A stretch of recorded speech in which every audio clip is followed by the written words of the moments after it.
Et bienvenue dans ce Voix de pionnier de septembre 2025. On est rassemblés aujourd'hui pour venir découvrir l'entreprise Manutan Collectivité. Mais avant tout, je vais prendre un petit temps pour vous expliquer qu'est-ce que c'est que Voix de pionnier. Voix de pionnier, j'aime à dire que c'est une sorte de visite apprenante, mais en distanciel. C'est-à-dire l'occasion de rencontrer une entreprise et souvent son dirigeant, en tout cas c'est le cas aujourd'hui, qui ont mis en œuvre des transformations de leur modèle économique. Donc, c'est vraiment une opportunité d'avoir un temps d'échange pour découvrir quels sont les impacts positifs qui ont été mis en place, d'aller à la rencontre de pionniers, d'acteurs qui, aujourd'hui, œuvrent à faire différemment, à expérimenter, faire bouger les lignes pour pouvoir arriver à concilier les enjeux de développement économique avec les enjeux d'impact environnemental et social. On espère que ce sera une source d'inspiration pour vous ce matin. Voix de pionnier, on nous retrouve tous les premiers vendredis du mois. C'est le cas aujourd'hui. Parfois, au mois de mai, on n'est pas tout à fait le premier vendredi du mois. Mais là, aujourd'hui, on est bien le premier vendredi du mois. Ça veut dire que le prochain, il est quand? Eh bien, le premier vendredi du mois d'octobre. Euh, on va passer directement à la présentation de Vincent Sens. Aujourd'hui, on a la joie, parce que pour moi, c'est une grande joie, que de pouvoir vous présenter l'entreprise Manutan Collectivité et son directeur général, Vincent Sens, une entreprise basée à Niort qui comprend aujourd'hui 180 collaborateurs. Vincent, est-ce que tu es bien avec nous? Oui, je suis bien là. Bonjour à toutes et à tous. Bonjour Vincent. Dans le cadre de ce témoignage, Vincent sera notre grand témoin principal. Et puis on a aussi Didier Bonin, qui est un accompagnateur qui a travaillé ces 2 dernières années aux côtés de Manutan Collectivité. Didier, tu es bien là aussi? Oui, je suis là. Bonjour à tous et toutes. Bon. Bonjour Didier, merci de nous avoir rejoints. Il y a quelques moments où on invitera Didier à témoigner. C'est pas dans nos habitudes sur Voix de Pionnier. En général, on fait plutôt témoigner les entreprises elles-mêmes. Mais là, on a une petite particularité, c'est que l'un des collaborateurs très proches qui a travaillé avec Vincent est en arrêt maladie. Alors, on pense très très fort à Bertrand. Mm, Euh, Bertrand, il a une partie de l'histoire que Didier détient. Donc, mm. l'idée, c'est que on puisse entendre. Alors, on n'entendra jamais le vrai témoignage de Bertrand, mais en tout cas des éléments d'expérience par les mots de Didier. En tout cas, on pense très très fort à Bertrand qui est en arrêt maladie aujourd'hui. Et pour démarrer, ben, je vais commencer évidemment avec Vincent. Et j'aime bien quand on démarre, savoir euh, quand notre dirigeant témoigne, à partir d'où il témoigne, c'est-à-dire qui il est. Donc si tu pouvais nous dire un peu, Vincent, bah, qui tu es, d'où tu viens. Bah, écoutez, avec plaisir. Déjà, merci de cette invitation. Toute humilité, on ne sait pas si Manutan Collectivité est un pionnier ou si on essaie de transformer. En tout cas, on essaie de faire des choses et je suis ravi de pouvoir partager ce moment-là avec vous. Alors, moi, je suis donc Vincent Sens. Je suis basé à Niort. Alors, pour certains, s'ils ne le savent pas, c'est dans le 79, dans l'ouest de la France, hein, au-dessus de La Rochelle. Alors, moi, je suis né à Niort, j'ai fait mes études à Niort, je me suis marié à Niort et je travaille à Niort. Donc, je suis depuis plus de 25 ans dans cette ville-là. J'ai 48 ans, je suis marié avec deux enfants. J'ai deux grandes filles de 22 et 26 ans. Et je partage avec vous une petite information. Je risque d'être un jeune papy prochainement, puisque ma grande va bientôt, dans quelques semaines, me donner un petit-fils dans les semaines qui viennent. Donc voilà. Après, ça, c'est côté personnel. Le côté professionnel, là aussi, dans ma vie professionnelle comme ma vie personnelle, j'étais plutôt fidèle et assez engagé, puisque j'ai un parcours pour un dirigeant, pour un directeur général assez atypique, puisque moi, je suis quelqu'un qui est issu des métiers de l'opérationnel. Et ce sont mes convictions, mon engagement et puis mon envie de changer les choses qui m'ont permis, en fait, au gré des années, de pouvoir élargir mon champ de responsabilité ou mon champ de prise de décision. Alors moi, je suis issu d'une formation DUT GEA, donc plutôt contrôle de gestion. Mais j'ai commencé ma carrière pour me faire les bras un peu au téléphone, au service après-vente, à la relation client. Donc j'ai été au contact des clients, de leurs problématiques dès mon plus jeune âge, en fait. Et puis ensuite, dans mon parcours, j'ai eu ma première expérience de management à 22 ans, puisque je me suis occupé du service facturation. Donc là, ça a été mon premier pas, on va dire, dans le management et dans la prise de décision pour des processus d'une équipe, des collaborateurs. Mon parcours ensuite m'a emmené à être le responsable du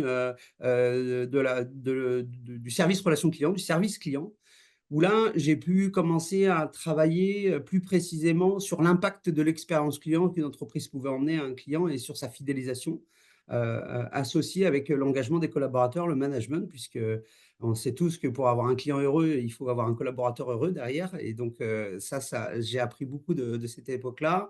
Et puis, voilà, je travaille dans je suis, nous sommes un distributeur. Donc, ensuite, on m'a confié la supply chain. Donc, c'est toute la chaîne d'approvisionnement, donc là, plutôt produits entre les appros, la gestion du stock, le transport, les prestations de services.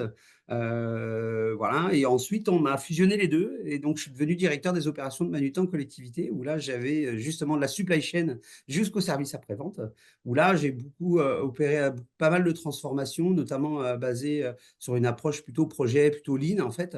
Et puis, depuis 2022, on m'a confié, parce que c'est ce qui est possible aussi dans le groupe Manutan, de pouvoir évoluer. En fait, on m'a confié la direction générale, où là, pour le coup, je suis beaucoup plus prégnant sur la stratégie de l'entreprise, sur le projet de l'entreprise, et sur lequel j'y ai mis et j'y mets, soutenu par Manutan, une couche assez marquée sur la RSE, qui est un enjeu très fort pour nous, étant donné que nos clients sont principalement des acheteurs publics.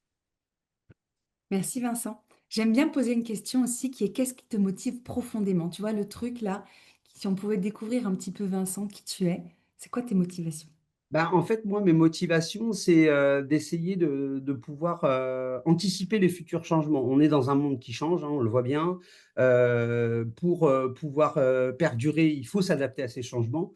Et pour s'adapter à ces changements, il faut embarquer toutes les parties prenantes. Alors, ça passe de nos partenaires fournisseurs, ça passe bien entendu par nos clients et également par nos collaborateurs. Il faut mettre tout le monde. C'est pour ça que ce que j'aime bien dans l'EFC, c'est le côté un peu coopération. Il faut mettre tout le monde autour d'une problématique et de réfléchir ensemble à comment on peut changer nos modèles, nos processus, nos façons de faire les choses. Alors, bien entendu, sans ignorer les effets que ça peut avoir, parce que la gestion du changement, et je pense que je n'apprendrai pas à grand monde, c'est pas si simple que ça, et les impacts que ça a. Il faut vraiment bien approcher, ne rien minimiser. Par contre, moi, je me suis toujours rendu compte que des bénéfices qu'il pouvait y avoir a posteriori, même si l'étape du changement est un peu parfois compliquée, parfois on pourrait quand même considérer d'impossible, mais en fait, une fois qu'on a réussi à passer ce cap, ensemble, on se rend bien compte que les bénéfices sont incroyables et on construit le modèle d'après. Donc, aujourd'hui, c'est vrai que alors la loi AGEC, alors tout le monde la connaît également, hein, cette loi AGEC, Non, je crois qu'il y a beaucoup de gens qui la connaissent pas. ils la connaissent pas, voilà. Est-ce que Et c'est donc, soit on la prend comme une compliqué? contrainte, soit on la prend comme une opportunité. C'est deux façons de voir les choses. Je pense que comme beaucoup d'entre nous ici, on est assez conscient que progressivement, les enjeux environnementaux et sociaux qui se dressent donc face à notre modèle actuel a fini un peu enfin, prend une place très importante. Et moi, je suis convaincu que les entreprises, en tout cas, ont un rôle à jouer dans cette transition-là. Et donc, il faut qu'on fasse notre part du job dans ce développement, on va dire, durable. Qui plus est pour une entreprise comme Manutan Collectivité, et qui, en fait, travaille avec les acheteurs publics et donc l'argent public. Et voilà, en ce moment, il y a un petit peu il y a un peu d'actualité autour de ce sujet-là. Donc, ça redonne une responsabilité supplémentaire. Et puis, c'est vrai que la RSE, en général, pour une entreprise, et particulièrement l'économie circulaire notamment, dont le FC fait intégralement partie. Ça m'intéresse beaucoup parce que en fait, c'est également vraiment un formidable levier d'engagement des collaborateurs pour donner du sens au métier, aux contraintes, à l'ensemble des parties prenantes, d'embarquer dans une vraie histoire qui change les choses en fait. Et donc voilà, ça c'est ce qui m'anime un petit peu aujourd'hui. Et si je peux partager avec vous une petite anecdote, en fait, vraiment sur l'EFC, moi j'ai eu un vrai déclic parce que quand j'ai pris ma fonction de directeur général en 2022, j'ai eu la chance, grâce au groupe Manutan, de pouvoir participer à une formation très intéressante dans la prestigieuse école de HEC, qui était une formation pour dirigeants, en fait. Tout au long de ce programme, on a eu des intervenants plutôt parfois prestigieux et plutôt inspirants. Et j'ai eu l'occasion de rencontrer un homme qui s'appelle Hervé Koiko, qui est un dirigeant de Michelin, qui est un ancien dirigeant de Michelin, et qui vraiment nous a fait une prestation qui m'a vraiment inspiré, qui m'a créé un déclic, puisque quand on se dit Michelin, fabricant de pneus sur toute la planète, bon, c'est pas le modèle le plus éco-responsable du monde. Et en fait, eux aussi ont réfléchi vraiment à transformer leur modèle. Et il nous a partagé l'expérience de tests qu'ils faisaient avec leurs clients plutôt professionnels, de pouvoir se dire, et si on arrêtait de vendre des pneus, et si on vendait plutôt des kilomètres. Il nous a un peu partagé l'impact que ça avait eu sur les métiers, le changement que ça pouvait avoir eu, où les ingénieurs chez Michelin, l'intelligence des ingénieurs chez Michelin était mise au profit de la durabilité plutôt qu'au profit de les pneus qui durent pas longtemps pour les changer souvent. Et là, je me suis dit, putain, waouh, c'est hyper puissant comme concept, et donc plutôt assez intéressant, et certainement et sûrement d'avenir. Et donc, mon déclic, je l'ai eu à ce moment-là. Et là, j'ai commencé à m'intéresser sérieusement donc, à ce concept de l'économie de la fonctionnalité. Et je me suis rendu compte que ce modèle donc, proposait une nouvelle manière de créer de la valeur, en fait, plus responsable et aussi plus humaine, parce que dans mon approche, le côté humain est quand même assez important. Tu nous parles de Manutan Collectivité depuis tout à l'heure. Peut-être que tu pourrais nous donner quelques informations un peu plus spécifiques sur qui est Manutan Collectivité, Ouais, bien avec sûr. quelques chiffres, de telle sorte à ce que nos participants ils puissent Ouais. mieux se représenter quelle est cette entreprise. Alors, Manutan Collectivité, alors pour les plus jeunes d'entre vous, d'entre nous, c'est anciennement Camif Collectivité. Donc, pour certains qui ont connu la Camif, donc la Camif, c'était donc un distributeur créé à l'après-guerre, dont le siège social est à Niort. C'est pour ça que je me trouve à Niort aujourd'hui. Et malheureusement, parce que des virages loupés un peu par le groupe Camif à l'époque, la Camif a été placée en liquidation judiciaire en 2009. Et donc, Camif Collectivité a été racheté par le groupe Manutan. Et c'est pour ça que c'est devenu Manutan Collectivité, donc en 2009, puisque le groupe Manutan, qui est plutôt un groupe B2B entreprise, donc des distributions d'équipements, voulait un peu se diversifier sur ses marchés, notamment autour de l'éducation. D'ailleurs, sont venus compléter des filiales en France comme Casal Sport, pour ceux qui connaissent, et Papeterie Pichon, qui viennent composer la branche division collectivité du groupe Manutan. Donc, nous, notre métier, en fait, on est distributeur, fournisseur-distributeur de biens et d'équipements avec un modèle d'alliance assez soutenu par le groupe Manutan. Alors, le modèle d'alliance, ça veut dire quoi? Ça veut dire qu'on est à la fois un distributeur généraliste avec une des meilleures plateformes digitales e-commerce sur le marché de la collectivité, avec des stocks et énormément de références de publiés, avec des délais courts. C'est tout ce qu'on attend d'un distributeur, en fait.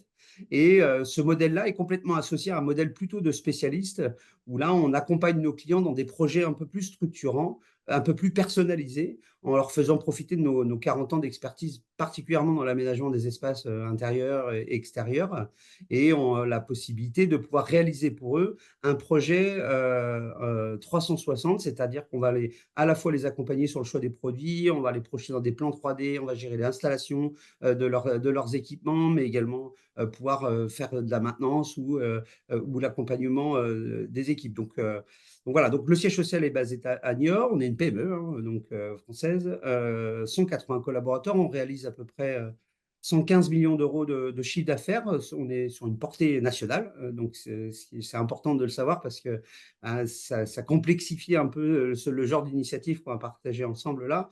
Et en fait, nos clients sont répartis principalement sur trois marchés. Donc, on a les collectivités, donc plutôt les mairies, conseils départementaux, conseils régionaux et collectivités territoriales, en fait. Notre cœur qui est l'éducation. Donc là, on accompagne tous les établissements scolaires, que ça aille de la maternelle jusqu'à l'enseignement supérieur.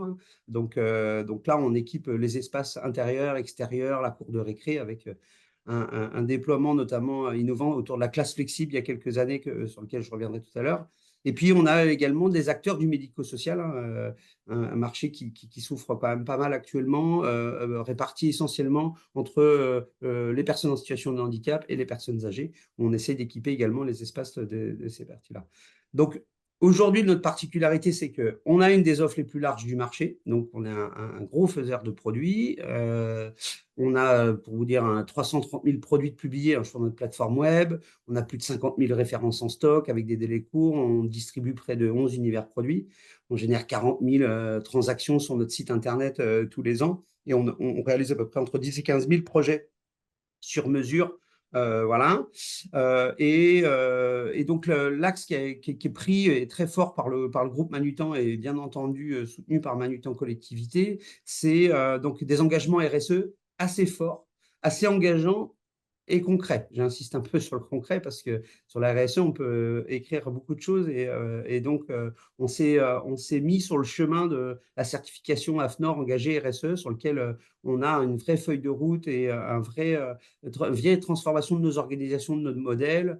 Alors, ça s'appuie complètement sur la stratégie du groupe Manutan qui, en matière de RSE, est portée vraiment par 3 grandes orientations. On a vraiment un prisme, dans un premier temps, qui est de faire en sorte que ce qu'on fasse vise une société plus juste, en fait, avec des actions concrètes autour de nos collaborateurs sur la sécurité, sur leur bien-être également, puisqu'on est certifié Great Place to Work depuis plusieurs années maintenant. Voilà, on est très vigilant également avec on a un ancrage fort sur notre politique mécénale également, sur notamment tout ce qui tourne autour de l'éducation. Hein. Ce sont nos clients, donc ce sont aussi les initiatives qu'on soutient chez Manutan Collectivité, avec notamment le mécénat d'une école inclusive pour les enfants qui ont besoin d'une deuxième chance et cette école manque de moyens, donc on la soutient. Et puis on soutient des causes aussi à portée beaucoup plus importante, puisqu'on est un des principaux partenaires sur l'éducation de l'UNICEF. Hein. Et puis ensuite, le deuxième axe de notre stratégie, comme beaucoup d'entreprises, hein, c'est d'essayer de faire de notre planète plus durable, en fait, avec une réduction de notre bilan carbone, particulièrement sur les scopes 1 et sur les scopes 2, et vraiment notre volonté de diminuer nos émissions CO2 dans nos activités. Et pour un distributeur, quand on met des produits dans un camion tous les jours, bah, c'est un vrai enjeu assez fort. Donc, on a sélectionné beaucoup de produits éco-responsables. On s'est lancé dans l'économie circulaire et on est inscrit également à un programme qui s'appelle Fred 21 pour justement réduire les effets, les gaz à effet de serre, notamment de notre flotte de transport. Et puis le dernier, c'est quand même un modèle plus durable. Le dernier axe de la stratégie RSE, c'est un modèle plus durable avec notamment, et ça a été justement en partie très imposé, enfin en tout cas inspiré de la loi AGEC, pour pas dire imposé, mais en tout cas on a vraiment un fort investissement du groupe Manutan sur l'économie circulaire, avec le lancement d'un hub circulaire, donc près de 3000 m² dans lequel on reconditionne nous-mêmes du mobilier. Et il y a un second hub qui est en cours d'ouverture également au Benelux. Et on a également mis notre savoir-faire digital au service de la seconde vie, puisqu'on a créé en juin dernier l'ouverture de notre boutique seconde vie, qui permet aux clients de pouvoir mettre dans son panier un produit avec un bilan carbone beaucoup plus favorable, en tout cas un produit de seconde vie, avec bien entendu des économies à la clé, et de pouvoir commander ça comme si c'était à l'identique d'un produit neuf. C'est ça qu'on essaye de proposer à nos clients, c'est de leur donner une accessibilité, on va dire, à ces produits-là, qui, on sait que ce n'est pas forcément toujours simple, surtout quand on est de portée nationale. Et donc, on peut livrer nos clients de produits de seconde vie. Alors, j'ai une petite anecdote. Il y a quelques mois, vous aviez un petit produit original Ouais, ben dans oui. cet atelier-là. Ah oui, Raconte-nous. on a fait comme vous savez, les JO de Paris, et donc on a aidé en fait les JO à pouvoir trouver une seconde vie à l'ensemble du matériel mobilier, et notamment mobilier de bureau qui a été donc généré dans le cadre de cet événement incroyable en fait qui sont les JO. Et c'est vrai on a donc proposé à nos clients des armoires, des bureaux, des caissons qui ont été mis sur le marché liés à cet événement-là. Et bah, c'était marrant parce qu'ils sont partis très rapidement, parce que bah, on a un peu joué aussi la carte un peu historique de ces armoires, parce qu'elles avaient beau être de seconde vie, elles étaient aussi des JO, et donc elles avaient une valeur émotionnelle assez forte, et nos clients se sont rués là-dessus, et on a vendu des centaines et des centaines d'armoires de seconde vie à nos clients liés à ça. Et j'ose même pas imaginer si on était quelques années en arrière, ou aurait terminé ces armoires en tout cas. Et donc voilà, ça donne du sens aussi à ce qu'on peut faire, puisque bah, voilà, on continue à créer de la valeur économique, mais par contre, on essaye de faire ça un petit peu mieux. Donc c'est vrai que fort de ce contexte, on veut encore aller plus loin. Donc l'économie circulaire, on est en train de vraiment de la lancer chez Manutan Collectivité, mais on voudrait aller encore un peu plus loin. Et on s'est pris le pari d'explorer, alors beaucoup soutenu avec Terre EFC dans le programme Valdelia, un modèle encore plus durable et plus coopératif qui est l'économie de la fonctionnalité et de la coopération. Est-ce que tu peux nous dire 2 mots sur ce programme porté par Valdelia en partenariat avec Terre de FC Occitanie? Bah oui, alors c'est une initiative de Valdelia. Donc nous, on est adhérent à Valdelia pour le traitement des déchets, des équipements mobiliers. Et c'est vrai ils savent notre appétence en fait et notre ouverture à ce genre de sujet. Donc on a été inscrit dans un programme où il y a également 2 autres confrères qui sont autour de la table.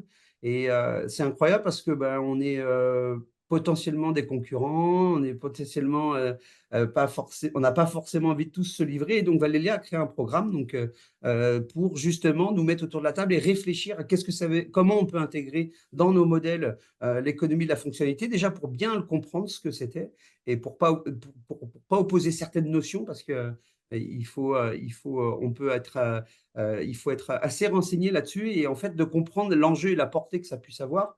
Et donc, on s'est retrouvé avec 2 autres dirigeants et Valdelia et également donc Elodie qui est aussi est avec nous pour nous aider dans les réflexions depuis plus d'1 an et demi, hein, je crois, 2 ans même. Ouais, voilà.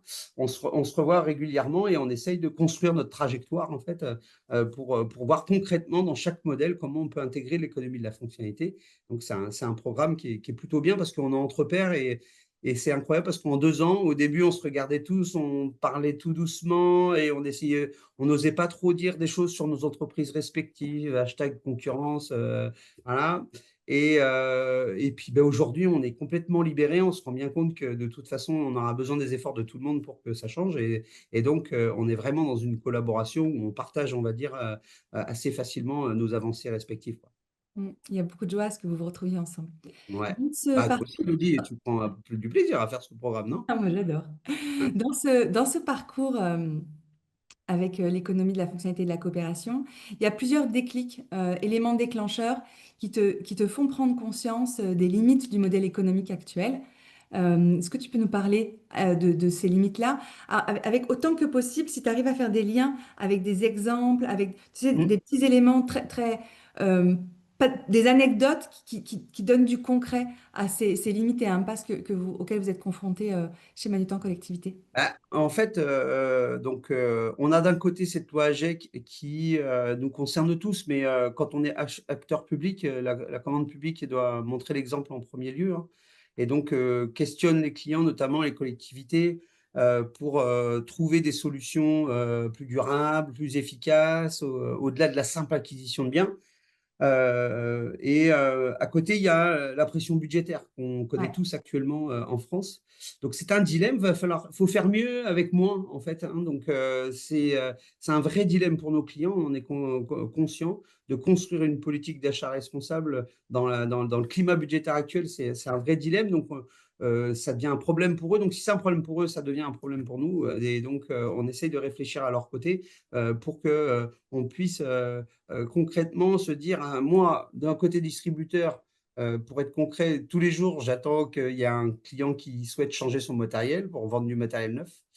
Et le client, de son côté, lui, a tous les jours de moins en moins de budget. Donc, si on ne se parle pas tous les deux, je crois qu'on va avoir des mauvaises surprises et l'un et l'autre dans les années qui viennent, puisque on ne pourra que constater de la décroissance et donc parce qu'on n'aura pas réussi à créer de la valeur autrement. Et donc, c'est dans ce cadre-là qu'on souhaite réfléchir.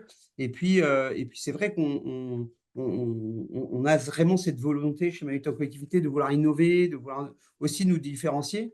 Et on a une forme de proximité avec nos clients, on en parlera tout à l'heure avec le cas concret du CD54 qui nous permet vraiment de pouvoir nous mettre en coopération, c'est-à-dire qu'on se met autour de la table d'une problématique et on teste des choses ensemble, concrètes en fait, et sur lesquelles on va apprendre parce que je vous assure que des erreurs, on en fait plein quand on fait comme ça, hein, mais en fait, en tout cas, chaque erreur nous permet d'apprendre et d'avancer, de peaufiner notre modèle.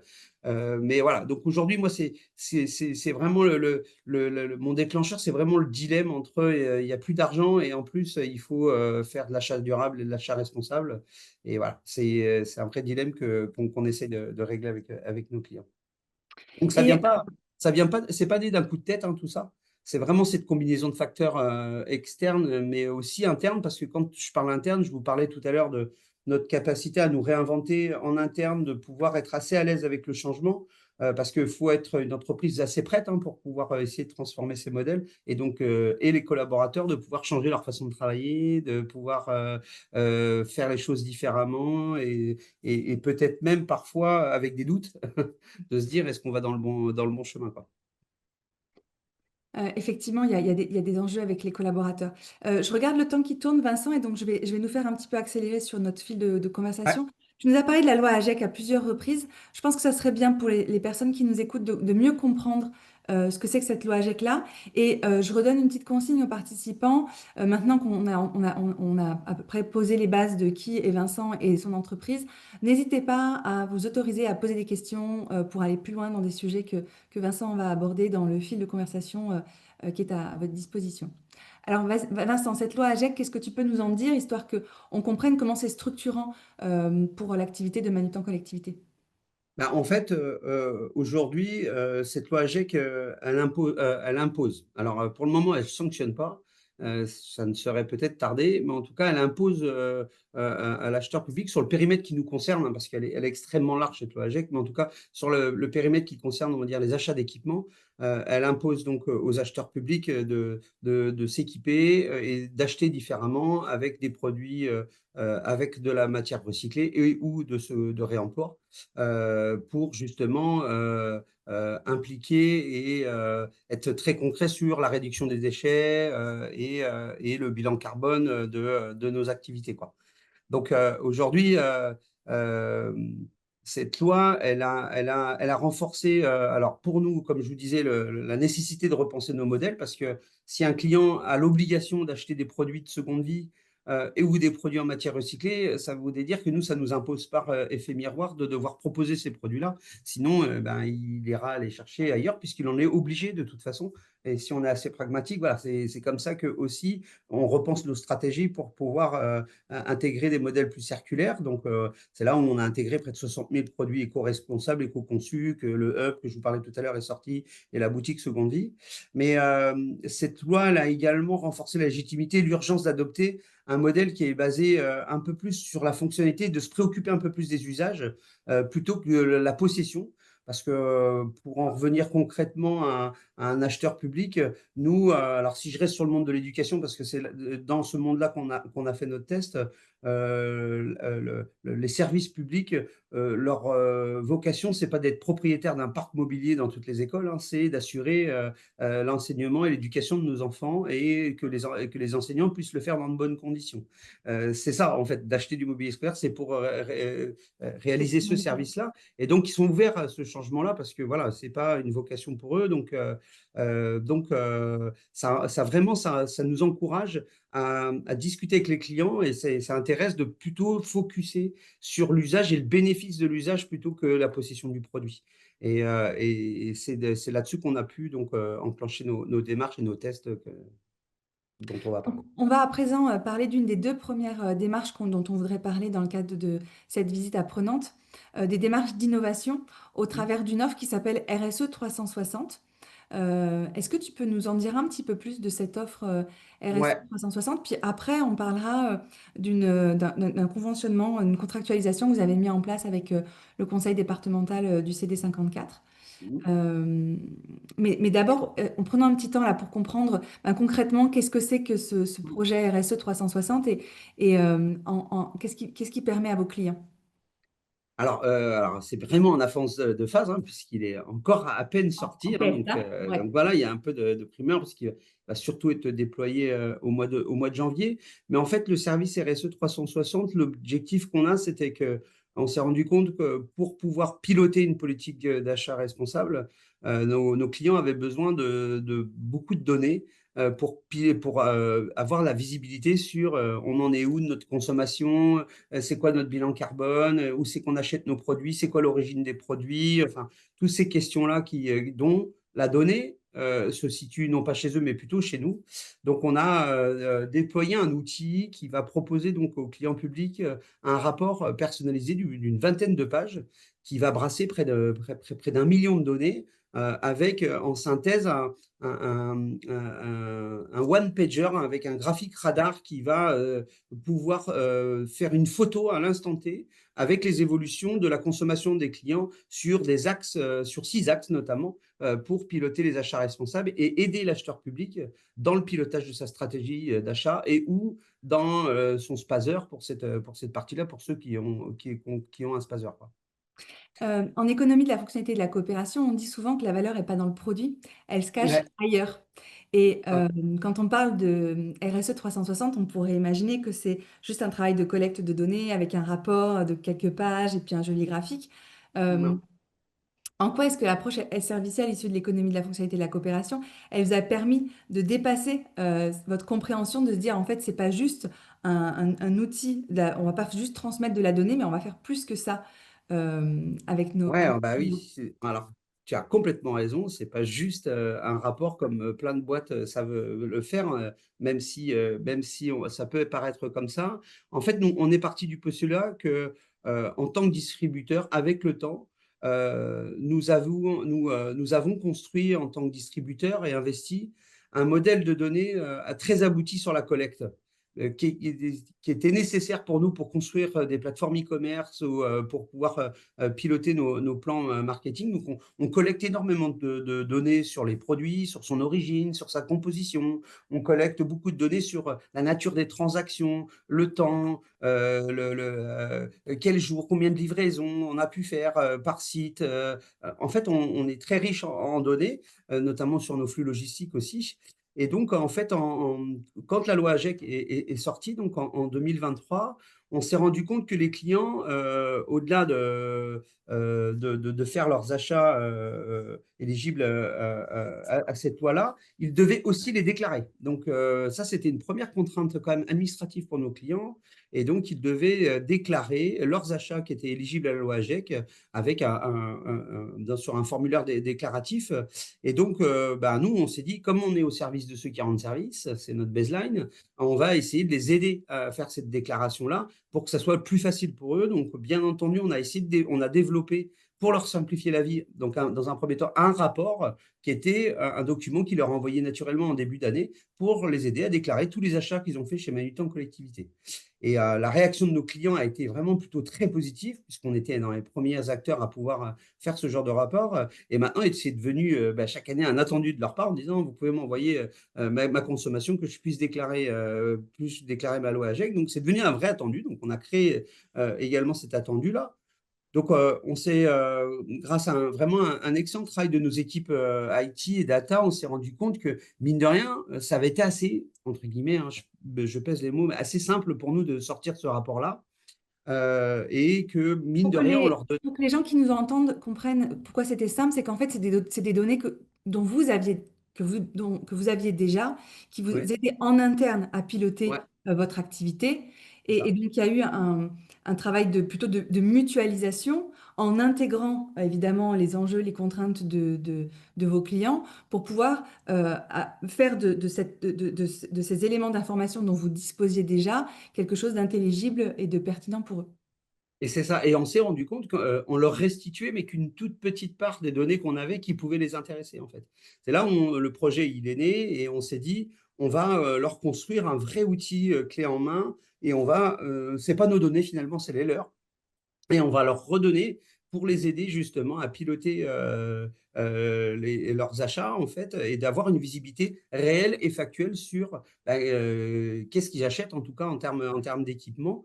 On a élaboré donc une approche qui est en cours de finalisation, une approche plutôt servicielle à part entière, car au-delà d'élaborer ce rapport-là, on l'a testé avec une cinquantaine de clients. Donc, les retours des clients sont plutôt extrêmement positifs. Et la question qui est venue tout de suite, OK, mais est-ce qu'on pourrait orienter les choses?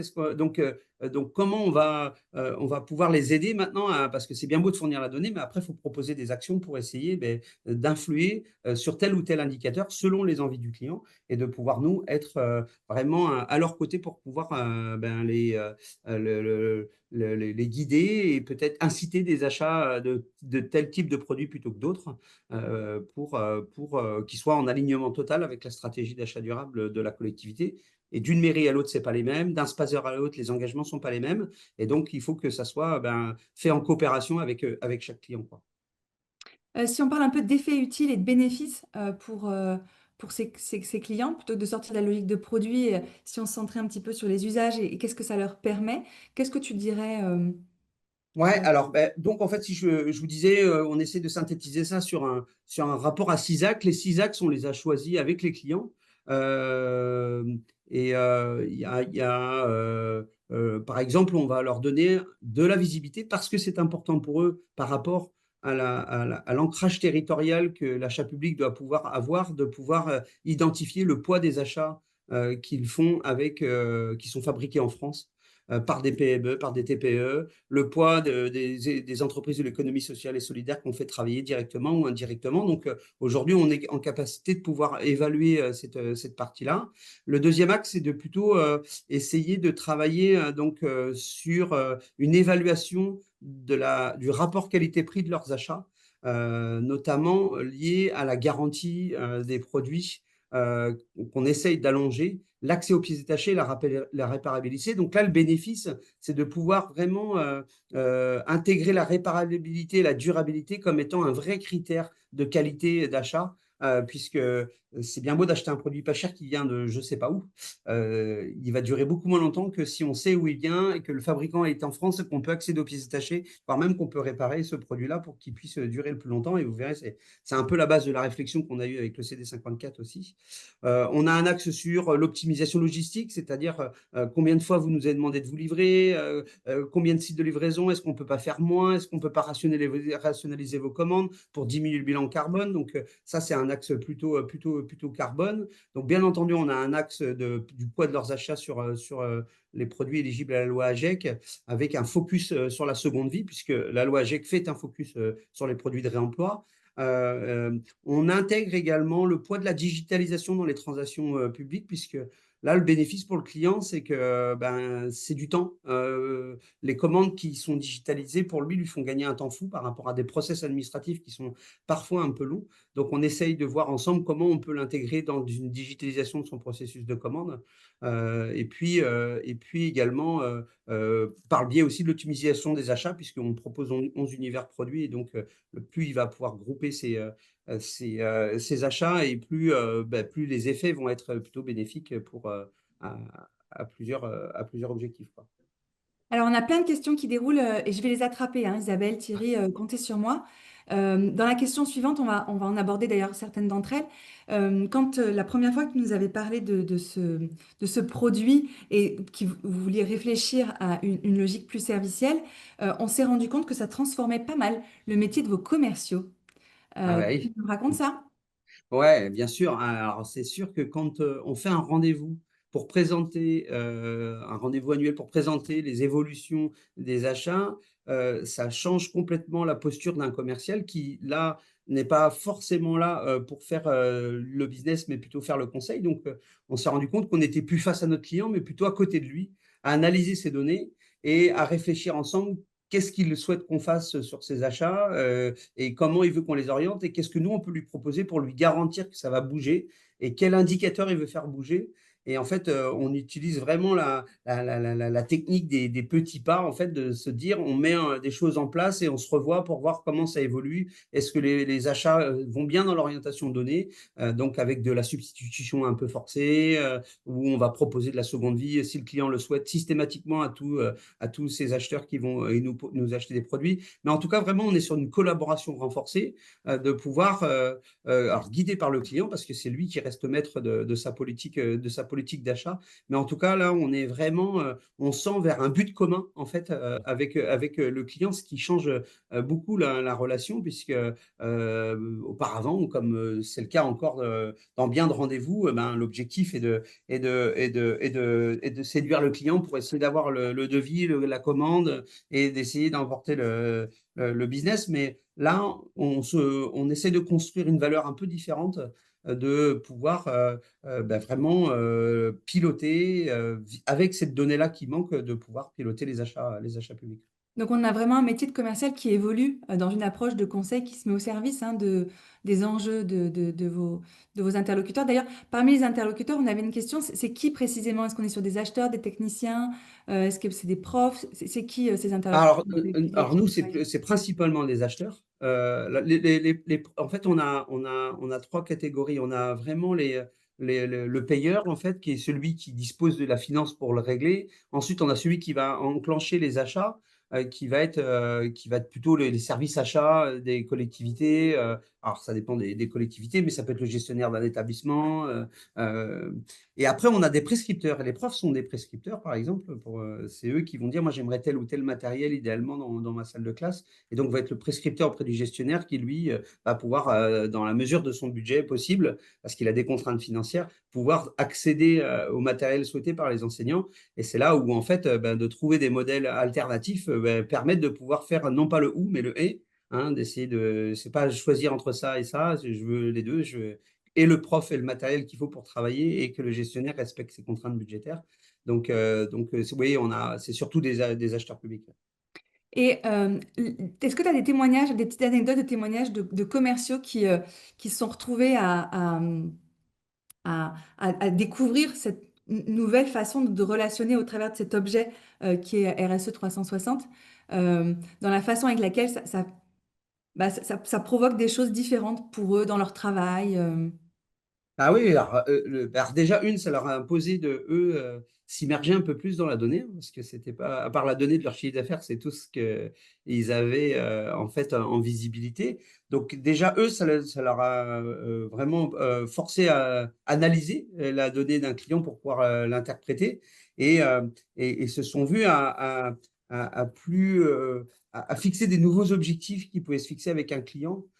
J'ai le souvenir d'un commercial qui a présenté ce rapport-là et le client était vraiment très emballé et donc sont venus à se faire une feuille de route en fait en disant ben, j'aimerais qu'on fasse ci, on fasse ça et donc le commercial ben, se prend au jeu de pouvoir ben, essayer d'animer cette feuille de route avec et pour le client en fait et en oublier que ben, est-ce que je vais faire du business avec tout ça ou pas? Et voilà, je sais plus trop, mais je le fais parce que ça donne du sens, ça m'intéresse et je sens qu'on est en train de vraiment de travailler avec de la collaboration assez intéressante, quoi. Alors, une dernière question sur ce sujet-là, puis après, on passe à l'autre projet d'innovation. Cette dernière question, elle est en lien avec le modèle de revenu et le modèle d'affaires.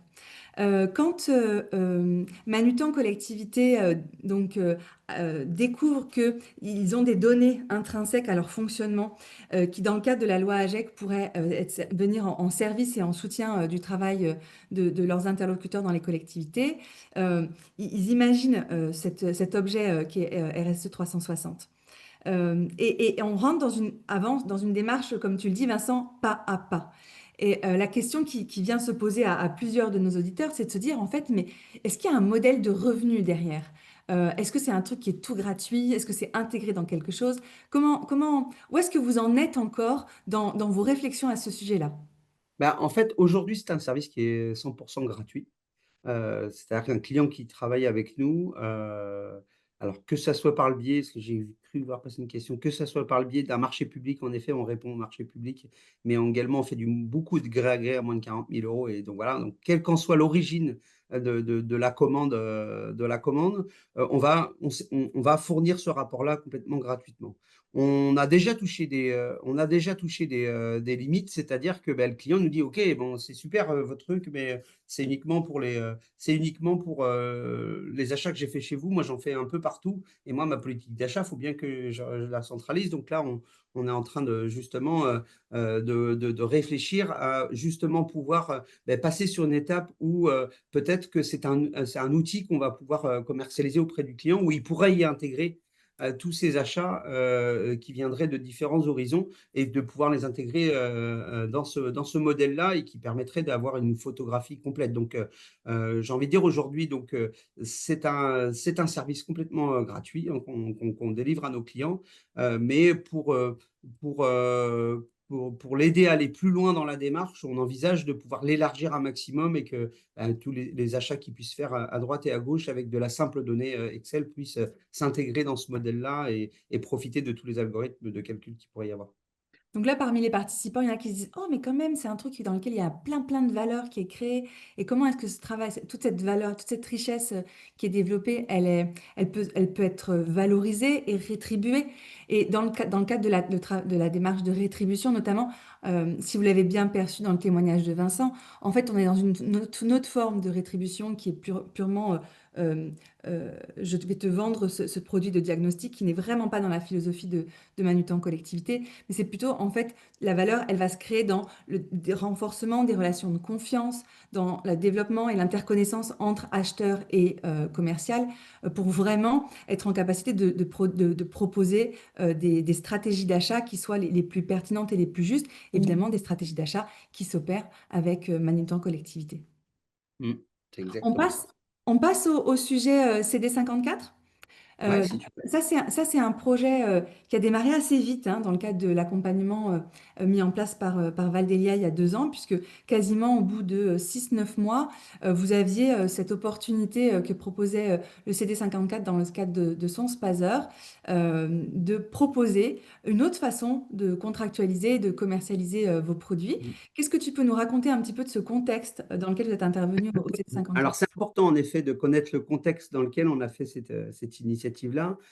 Déjà, ce qu'il faut savoir, c'est que on a participé à des travaux communs au sein de l'équipe ministérielle Archiclass, qui s'appelle, qui donc réfléchit justement sur les nouvelles formes pédagogiques et le matériel associé, notamment avec un concept précurseur sur lequel Mahutan Collectivité a été un peu pionnier là-dessus, qui est la classe flexible, hein, donc qui permet d'offrir du matériel dans une salle de classe qui permet de faire évoluer les formes d'apprentissage. Donc, il y a tout un groupe interministériel qui réfléchit justement sur l'apprentissage et l'adaptation des formules pédagogiques. Et donc, dans ce cadre-là, les affaires scolaires donc, du CD54 nous ont contactés en 2023 pour le projet d'équipement d'une salle dans un collège à Nancy.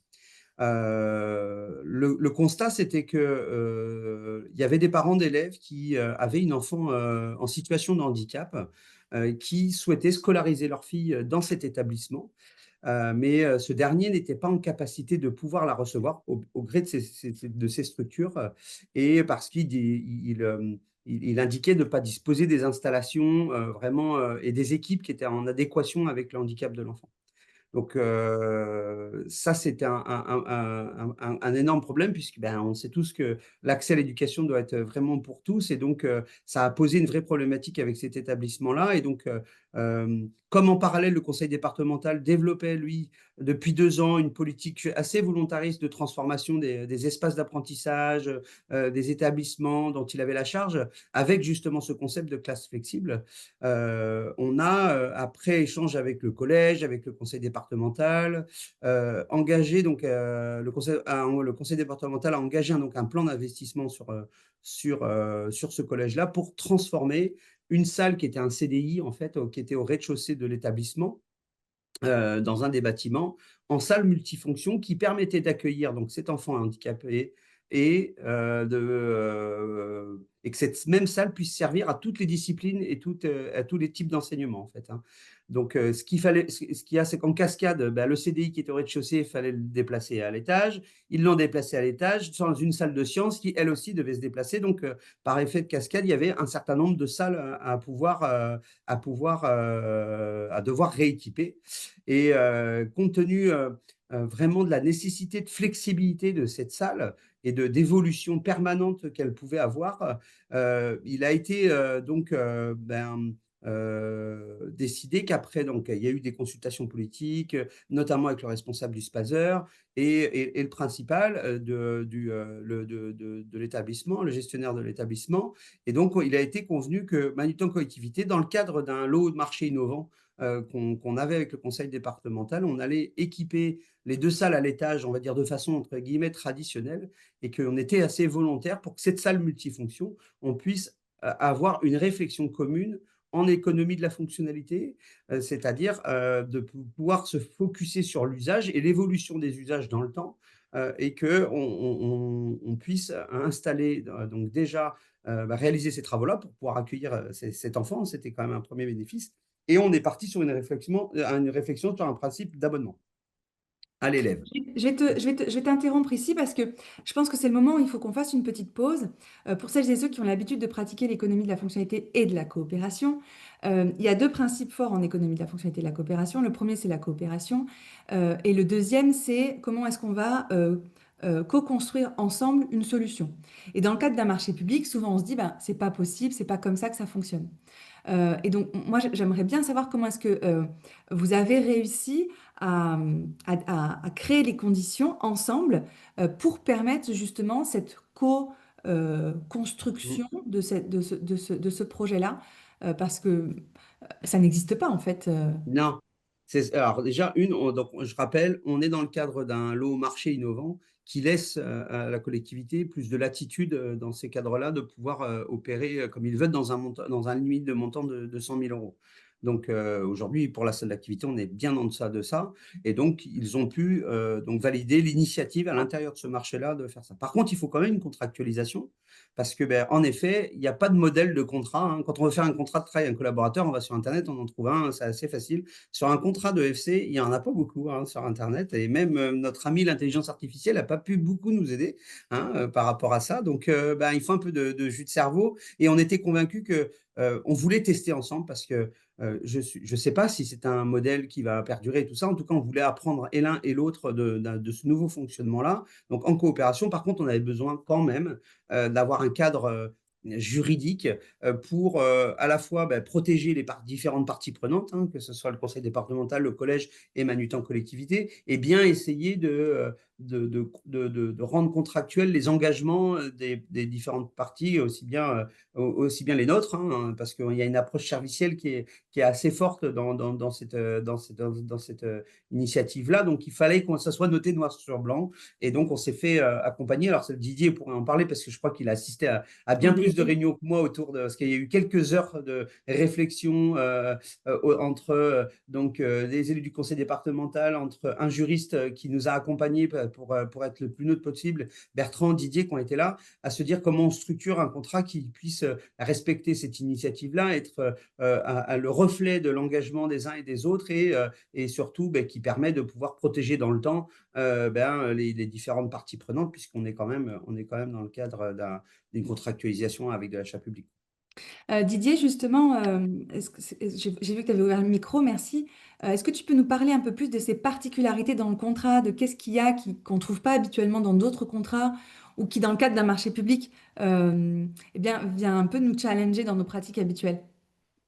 Euh, le travail sur la contractualisation a demandé beaucoup d'interaction, à la fois, alors c'était Bertrand, qui était à la manœuvre, qui avait la relation avec, le CD54, le service, les services scolaires bien sûr, mais aussi, les services d'achat, le Spaser et cetera et donc il y a eu beaucoup, beaucoup d'échanges là-dessus avec le soutien de SCOV, donc, le cabinet d'avocats qui a été, financé à 50 par l'ADEME pour avancer sur un contrat qui inclut, les principes de l'EFC et ça franchement c'est complètement innovant, ça n'existait pas.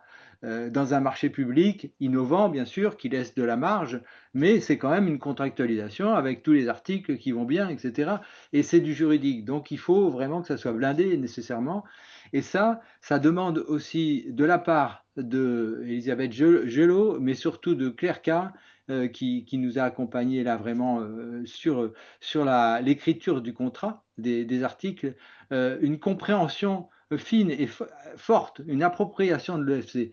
Autrement, ça ne marche pas. Parce que le juridique a tendance à tirer du parapluie de partout, de protéger tout, etc. Et ça peut bloquer s'il n'y a pas une compréhension forte de qu'est-ce qu'on veut réellement mettre en œuvre. Et ça se traduit ça se traduit vraiment dans les articles. C'est assez, Des éléments spécifiques de traduction pour permettre à nos auditeurs de mieux comprendre il y a quoi dans ce contrat bah, je peux qui est citer vraiment remarquable. quelques phrases. Par exemple, dans l'article 1.2, procédures et conditions de consultation, on dit la mise en œuvre de nouveaux procédés, d'une nouvelle méthode de commercialisation, ainsi qu'une nouvelle méthode d'organisationnelle dans les pratiques. Bon, on explique la salle multifonction, etc. Je passe un peu. S'adapter, on pointe l'usage, c'est s'adapter à l'évolution des pratiques pédagogiques d'un point de vue organisationnel et structurel. Et ça répond à des questions environnementales. Alors un peu plus loin, on va, bon, je ne peux pas évidemment tout vous dire, mais euh, il y a un article sur prestations relevant de l'économie de la fonctionnalité et de la coopération. C'est écrit comme ça. Conformément au principe de l'économie de la fonctionnalité et de la coopération, le besoin du pouvoir adjudicateur pour ce type de prestation est défini en termes d'usage attendu, apporter des équipements et solutions d'agencement pour une salle dit multifonction permettant la pratique de toutes les disciplines et l'inclusion d'enfants en situation de handicap. Voilà. Donc là, on est sur une approche où on va au-delà de l'achat d'un produit, mais où on s'intéresse vraiment aux usages et aux effets dans les usages. Oui, et puis alors, ce qui est extrêmement important, hein, on dit par exemple, dans l'article prestations s'inscrivant dans une démarche de FC, pour citer une phrase un peu, le titulaire reste ainsi l'entier propriétaire des équipements, donc ça veut dire que Manutan Collectif, collectivité reste propriétaire des équipements loués pendant toute la durée du contrat. Au terme de celui-ci, le pouvoir adjudicateur pourra soit acquérir tout un partie de l'équipement, soit solliciter le renouvellement du contrat. Les prestations de services y afférents, telles que décrit à l'annexe numéro 04. On est bien sur un contrat qui met en œuvre finalement une solution intégrée bien service. Et les services sont annexés, annexe numéro 4, avec tout ce qui est prévu comme service d'accompagnement pour atteindre des objectifs d'usage. Euh, on met en œuvre aussi, et il y a un article qui s'appelle Coopération, qui va dire que, par exemple, en effet, les parties s'engagent à fournir mutuellement tous les documents, etc. Et elles s'engagent à mettre en œuvre un dispositif de suivi réflexif. C'est écrit comme ça, hein. Se réunir trimestriellement pour discuter de l'exécution des prestations, de l'évaluation de l'usage du mobilier, du point de vue quantitatif, depuis, etc., etc. Se réunir semestriellement pour discuter de la pertinence des critères destinés à évaluer la performance d'usage. Et qui Donc, sont on est vraiment dans une approche de oui, oui. compréhension que la performance va se révéler dans les usages, qu'il y a besoin d'avoir des temps réflexifs. On va revenir sur l'expérience pour pouvoir améliorer les choses. Voilà, Euh, on écrit par exemple la présente clause de coopération est valable pour toute la durée du contrat. Enfin, c'est des choses qui, il me semble, n'ont jamais été écrites dans un contrat avec une collectivité publique. alors, on va faire une petite Et, réflexion. On va et faire si une je petite. peux me permettre de compléter un petit Ah, peu, vas-y, juste après je pour ferai être la un peu petite plus. correction. Il y a une petite correction. Attends, j'y vais. Il y a une petite correction parce que les questions s'emballent. L'intervention du cabinet d'avocats a été cofinancée par Valdelia et non pas par l'ADEME. C'était un lapsus. Ah Euh, oui, non, parce que c'est dans le cadre d'un autre projet que l'ADEME voilà, a donc financé. par C'est Valdelia différent. pour l'instant, on n'a pas de fiche Rex. Non. Vas-y, Vincent, dans le complément que tu voulais Non, je voulais juste être encore un peu plus factuel aussi. Donc, qu'est-ce que ça veut dire concrètement? En effet, je crois que c'est la première salle dans un collège en France où le matériel n'appartient pas à la collectivité, mais il nous appartient à Manutan Collectivité. C'est-à-dire qu'on Qu'est-ce a que ça livré change ce matériel. ça? Ça change un petit peu de choses, puisque deux choses déjà, c'est qu'on a équipé cette salle du meilleur matériel qui puisse exister aujourd'hui. C'est-à-dire du matériel que la collectivité aurait certainement pas pu s'acheter en étant en acquisition simple. Pourquoi? Parce que le but, c'est d'avoir le meilleur bénéfice pédagogique de cette salle-là et que les enseignants aient vraiment du matériel pour faire du travail de qualité et que les élèves se retrouvent, y compris les élèves en situation de handicap, se retrouvent vraiment tous épanouis et acceptés dans ce genre d'espace. C'est là où on est en train de travailler le gagnant-gagnant, en fait, hein, que tout le monde, toutes les parties prenantes se retrouvent là-dessus. L'approche servicielle aussi, ça veut dire dire quoi? Ça veut dire que nous, on est engagé à réadapter la salle, quelles qu'en soient les évolutions démographiques démographiques, pardon, de la salle. Par exemple, on a fait notre première rentrée scolaire donc 1 an après la mise en place de cette salle. Il s'avère que dans cette salle, la classe qui a à être dedans, il y avait un élève de plus, donc on est venu rajouter un poste de travail dans cette classe-là. Qu'est-ce qu'on fait? C'est que tous les ans, on va s'assurer, donc dans notre approche servicielle, nous-mêmes, étant donné que c'est le matériel, le Manutan collectivité, à ce qu'il soit en bon état et ce qui soit bien fonctionnel, propre, on le nettoie, on change des pièces détachées s'il y a besoin de changer des pièces détachées. Là où quand un acheteur public achète du mobilier scolaire, ben, il a tendance à très vite se dégrader et autres parce que ben, voilà, il est pas forcément… Et donc, on arrive à un bénéfice commun où on a la volonté ensemble à ce que ce matériel soit le plus fonctionnel possible, le plus adapté à la pédagogie possible. Et pour nous, notre modèle devient à ce qu'il soit le plus durable possible. Plus il va durer longtemps, et plus notre création de valeur sera importante, et plus elle va être adaptée à la forme pédagogique, et plus les enseignants seront contents, et plus ils seront sympas, et plus les élèves seront contents. Voilà, c'est dans ce cadre-là qu'on a essayé de réfléchir à ce test-là pour qu'on soit, encore une fois, non pas dans le ou, mais dans le et que ça soit bien du bénéfice pour tout le monde.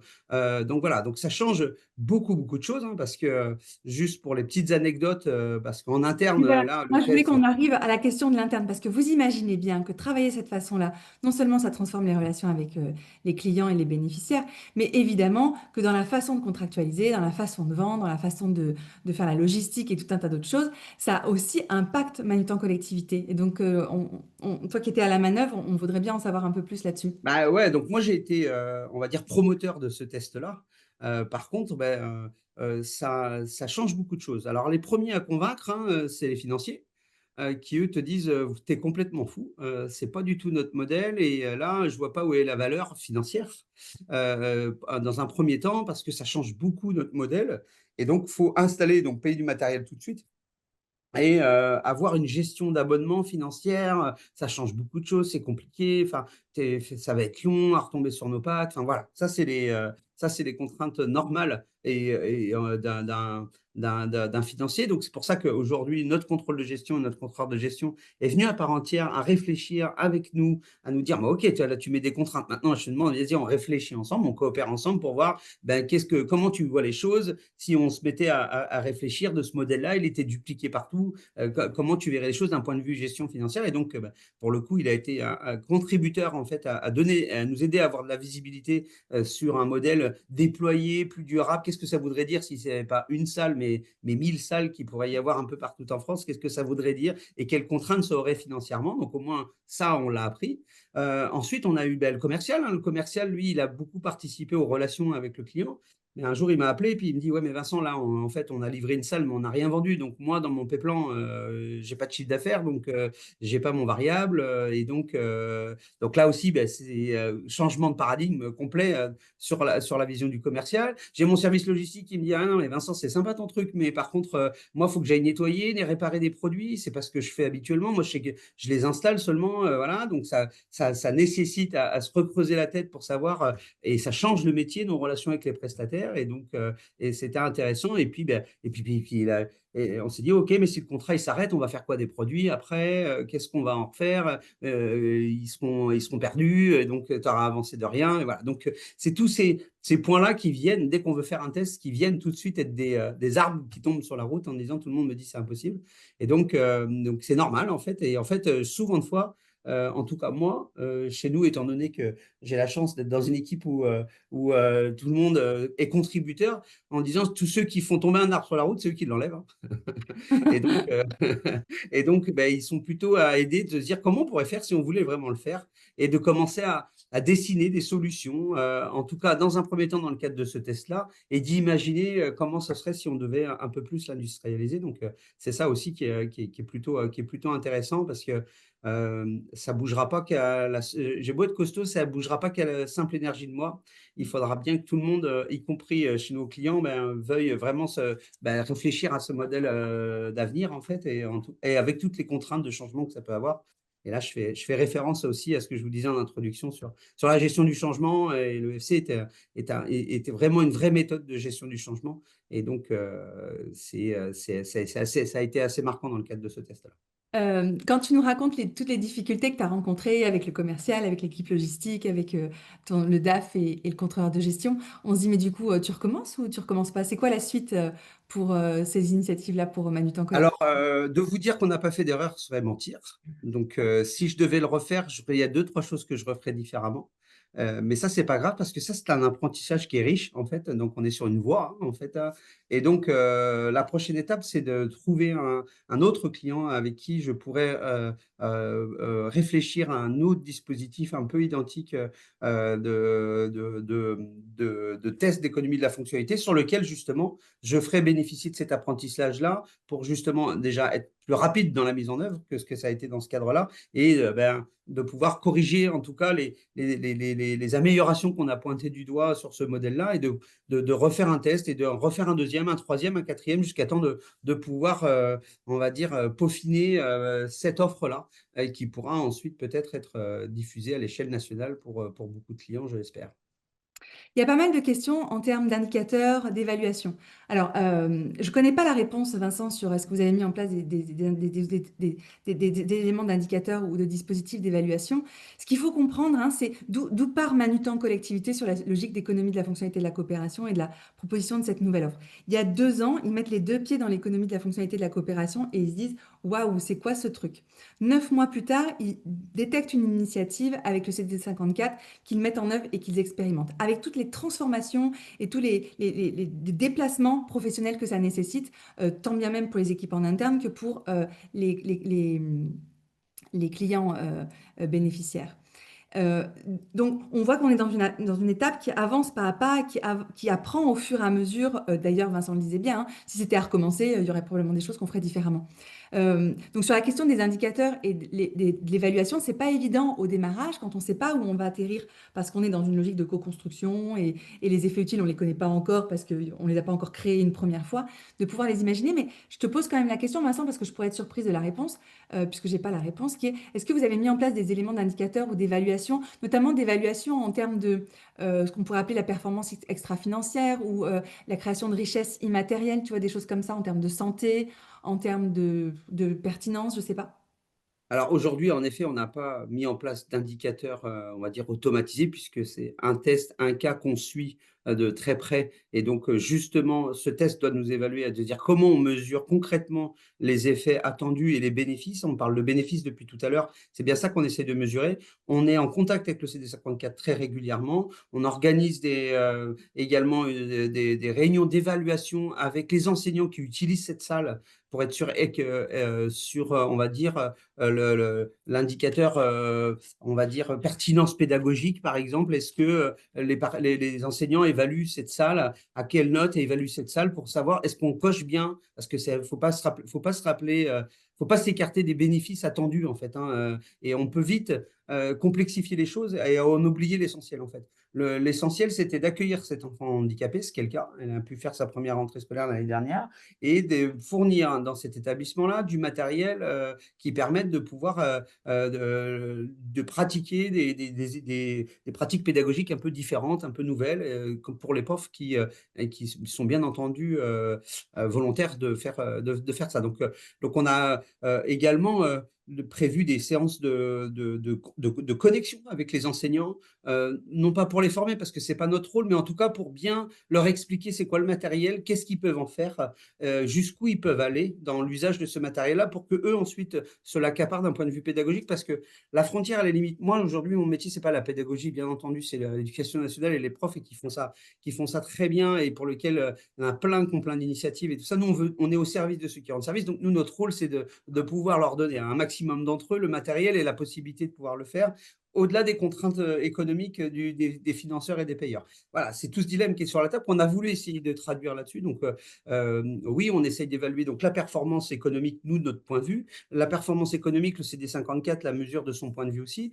Mais il y a la performance pédagogique qui sont aussi des indicateurs clés qui vont faire ça. Et étant donné que, j'ai envie de vous dire, rendez-vous dans le contrat, il dure 4 ans. C'est ça. Donc, le bilan, je pourrais vous le faire dans 4 ans, de savoir est-ce que c'est une initiative qu'on va enterrer parce que absolument pas créer de valeur, ou bien au contraire, elle en a créé beaucoup, et à ce moment-là, on pourra vraiment avancer vers quelque chose de rationnel, quoi, on va dire. Eh ben, merci beaucoup Vincent pour ce temps d'échange. Une dernière question pour toi avant que je fasse un petit travail de synthèse de ce on a dit et je vous amène à prendre de la hauteur pour essayer de modéliser des éléments de transformation de Manutan Collectivité. Ma dernière question, c'est quel message tu aimerais faire passer à d'autres dirigeants ou acheteurs publics qui s'interrogent sur ces façons de transformer leur activité, leur modèle économique? Bah, en fait, on peut, lire beaucoup de choses, on peut avoir plein de théories, hem et on peut essayer de vouloir influencer, mais en fait, le seul moyen, c'est de donner l'exemple, de tester les choses. C'est vraiment la seule façon, et qu'on n'oublie pas que ce qui inspire notre écosystème et nous-mêmes, notre ce sont pas les mots, mais nos actes, en fait. Et donc, faut pas avoir peur de tester, faut pas avoir peur d'embarquer du monde dans ces tests-là, parce que tout seul, c'est dur. Quand on crée des core teams à l'intérieur des entreprises qui travaillent ce sujet-là, qui s'envoient la réflexion, on profite de la puissance collective, en fait, de la réflexion, faut pas avoir peur de faire des erreurs, en fait, parce que, je pense que si c'était un business model qui était, bien écrit, comme, c'est le cas de notre business model, d'économie linéaire, bah oui, on ferait tous du dropshipment, du site internet et compagnie. Là, c'est différent. On est en train de construire un business model qui se peaufine, et que chaque modèle, chaque entreprise doit trouver son orientation, sa voie, hein. C'est pour ça on parle de trajectoire souvent de fois en EFC, parce que la trajectoire d'une entreprise n'est pas forcément duplicable ailleurs, en fait, et c'est même rarement le cas. Et c'est pour ça que, en fait, il faut que chacun prenne des initiatives, teste avec ses capacités, ses moyens et autres. Mais en tout cas, il n'y a que vraiment en étant plongé les deux bras dedans, qu'on arrive vraiment à savoir en parler concrètement, en fait. C'est le seul conseil, c'est allez-y, lancez-vous et faites un test, quoi. Merci beaucoup. Et vous allez vous tromper, mais vous allez apprendre. Merci beaucoup Vincent pour ce temps d'échange hyper agréable pour moi en tout cas. J'espère que c'était le cas pour vous. Colline, est-ce que tu peux mettre la petite slide de synthèse, que je fasse un travail d'équilibriste pour vous permettre de prendre un peu de hauteur sur qu'est-ce qu'on vient de voir? Je propose dans ce travail de synthèse de partir d'une schématisation d'un modèle économique qui est proposé par le laboratoire de recherche qui s'appelle Atemis, qui invite en fait à se dire qu'un modèle économique, c'est 6 domaines que vous voyez affichés sur le tableau au travers de petits camemberts, sur la slide au travers de petits camemberts, avec au centre le travail qui est vraiment structurant pour accompagner ces transformations. Quand on regarde la trajectoire de Manutan Collectivité ces 2 dernières années à l'aune des lunettes de l'économie de la fonctionnalité de la coopération, on voit que sur le pilier proposition de valeur, on a aussi bien sur RSE 360 que sur le travail avec le CD 54 une évolution de la proposition de valeur, notamment qui va plus faire attention aux bénéfices, donc s'intéresser aux usages, travailler sur la question des effets utiles.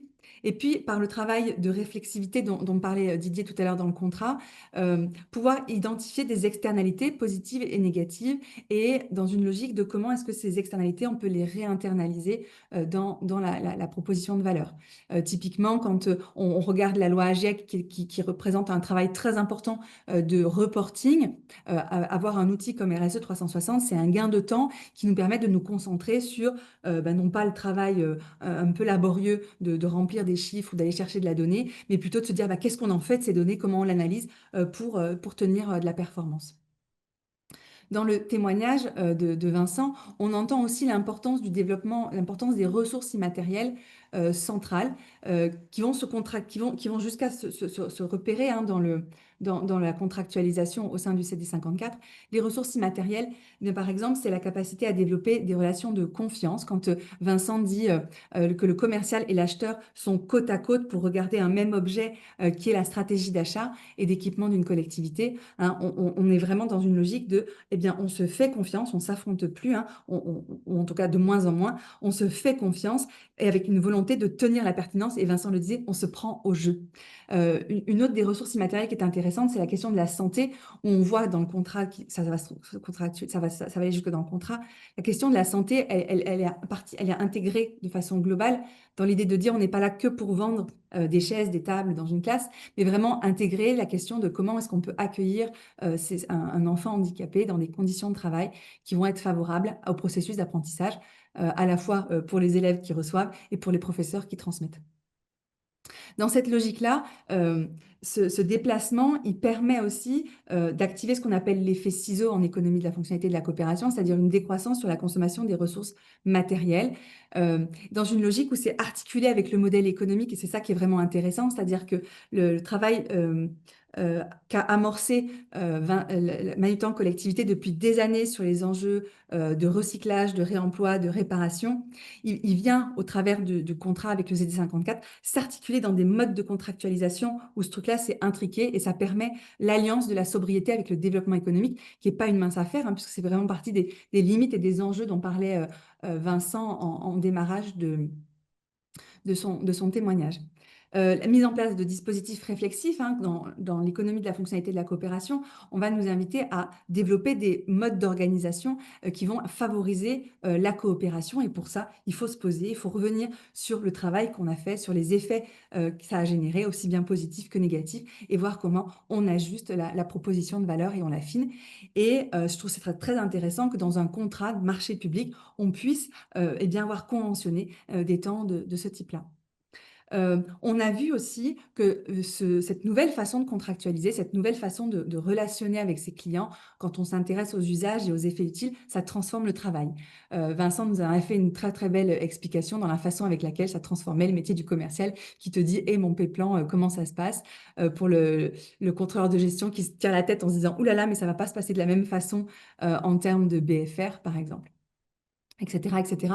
Et donc, on voit le rôle majeur de Vincent en tant que directeur de boîte de tenir en fait un dispositif d'expérimentation avec une certaine fermeté au sens conviction du terme, mais avec une grande capacité aussi à laisser faire ses collaborateurs pour qu'eux-mêmes soient en capacité de trouver des solutions qui leur soient pertinentes. Une fois qu'on a travaillé sur le mode d'organisation, on va bosser sur la partie contractualisation, notamment au travers de la co-construction d'un contrat qui fait appel à une expertise complémentaire parce qu'on sent que là, on est sur des sujets un peu touchy. Et c'est assez remarquable le travail qu'a fait Manutan Collectivité dans la capacité à aller rédiger des éléments qui font référence à l'économie de la fonctionnalité de la coopération pour soutenir et se centrer vraiment sur les enjeux de fonctionnalité et de coopération, comme le dit le mot économie de la fonctionnalité de la coopération, avec cette volonté de passer de la propriété aux usages et toutes les conséquences dont parlait Vincent dans son témoignage, où c'est vraiment assez remarquable qu'une salle de classe n'appartient pas finalement à la collectivité, mais en reste la propriété de Manutan Collectivité, avec tous les effets en termes en cascade qui s'opèrent, notamment dans l'intérêt à ce que le matériel reste en bon état, soit le plus pertinent pour tout le monde, etc. Dans tout ce qu'on a vu là, on voit aussi progressivement l'offre de services de Manutan qui s'enrichit vers ce qu'on appelle une diversification des flux, c'est-à-dire plus de services et moins de biens. Donc vraiment cette logique de se dire on est riche d'informations, on est riche de ressources immatérielles et comment est-ce qu'on va pouvoir s'appuyer sur ces ressources immatérielles pour développer du service et amener encore plus de pertinence. Et un dernier élément que j'ai pu remarquer, un avant-dernier élément que j'ai pu remarquer, parce que je vais rajouter un dernier que j'ai vu en live, c'est la question de la mutualisation des ressources dans des logiques de décroissance de la consommation de ressources matérielles. La question de la mutualisation en est une, et on le voit dans l'exemple de RSE 360, qu'au départ, c'est quelque chose qui existe de façon intrinsèque pour l'entreprise. C'est un outil d'aide au pilotage et au fonctionnement de Manutan Collectivité. Et il va y avoir ce travail de se dire, ah mais on est doté d'une richesse qui pourrait faire valeur pour nos bénéficiaires, si évidemment on faisait des modifications au passage pour le rendre adapté aux usages et aux besoins de nos bénéficiaires, et pour à terme en fait faire en sorte que les données que l'on collecte, elles servent à plusieurs, elles servent à nous dans notre travail au quotidien et elles soient utiles aussi pour nos bénéficiaires.